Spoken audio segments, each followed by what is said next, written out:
গাজায় দখলদার ইসরায়েলের আগ্রাসন শুরুর পর হামাস প্যালেস্টিনিয়ান ইসলামিক জিহাদের পাশাপাশি বামপন্থী সশস্ত্র সংগঠন Democratic front for the liberation of Palestine সংক্ষেপে ডিএফএলপি সবচেয়ে ভয়াবহ আক্রমণগুলো চালিয়ে আসছে জায়নবাদী সেনাদের ওপর।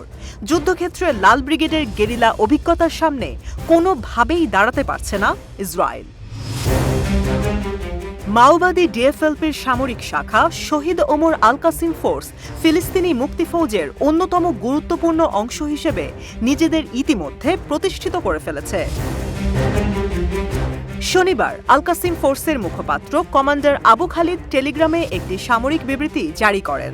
সেই বিবৃতিতে তিনি জানান, গাজা উপত্যকা ও পশ্চিম তীরে ফিলিস্তিনি জনগণের বিরুদ্ধে দখলদার বাহিনীর যুদ্ধাপরাধ ও গণহত্যার প্রতিক্রিয়ায় শনিবার দিনব্যাপী গাজা ও ইসরায়েলের ভেতর 7টি হামলা পরিচালনা করা হয়েছে।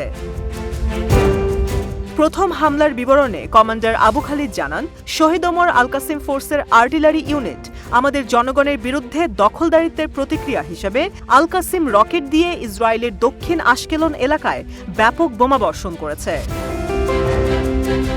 দ্বিতীয় হামলার বিবরণে মাওবাদী এই কমান্ডার বলেন, ইসরায়েলি গণহত্যার প্রতিশোধে শহীদ ওমর আল কাসিম বাহিনীর আর্টিলারি ইউনিট আল কাসিম রকেটের ব্যারেজ দিয়ে দখলদার ইসরায়েলের নেটিভ হাসারা নামক বসতিতে ব্যাপক বোমাবর্ষণ করেছে। তৃতীয় হামলার বিবরণে বলা হয়, আল কাসিম ফোর্সের দক্ষিণ সেক্টর রাফা শহরের পশ্চিমে তাল আল সুলতান পাড়ার লাফা বদর এলাকায় শত্রু বাহিনীকে লক্ষ্য করে অ্যান্টি আর্মার শেল দিয়ে আঘাত হানলে শত্রু শিবিরে হতাহতের ঘটনা ঘটে।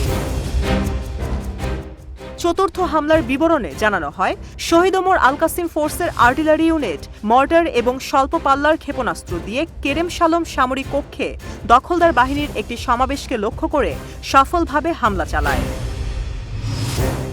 পঞ্চম হামলার বিবরণে কমান্ডার আবু খালিদ উল্লেখ করেন, আল কাসিম বাহিনীর আর্টিলারি ইউনিট রাফা শহরের কির মোড়ে শত্রু বাহিনীর একটি সমাবেশে ভারী ক্যালিবার মর্টার দিয়ে বোমাবর্ষণ করে এবং শেলগুলি সফলভাবে লক্ষ্যবস্তুতে আঘাত হানে। ষষ্ঠ হামলার বিবরণে জানানো হয়, শহীদ ওমর আল কাসিম ফোর্স 107 মিলিমিটার রকেট দিয়ে রাফা ল্যান্ড ক্রসিংয়ের চারপাশে শত্রু বাহিনীর একটি জটলাকে লক্ষ্য করে হামলা চালালে শত্রু শিবিরে হতাহতের ঘটনা ঘটে।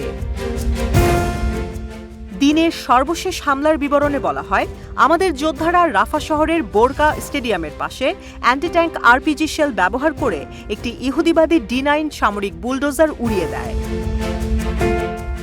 উল্লেখ্য, গত বছরের অক্টোবর থেকে এ পর্যন্ত দখলদার ইসরায়েলি সেনাদের কাপুরুষোচিত হামলায় এখন পর্যন্ত 37,500-এরও বেশি ফিলিস্তিনি শহীদ হয়েছেন, যার অধিকাংশই নারী ও শিশু। এছাড়াও জায়নবাদী হামলার কারণে 10,000-এরও বেশি ফিলিস্তিনি নিখোঁজ রয়েছেন।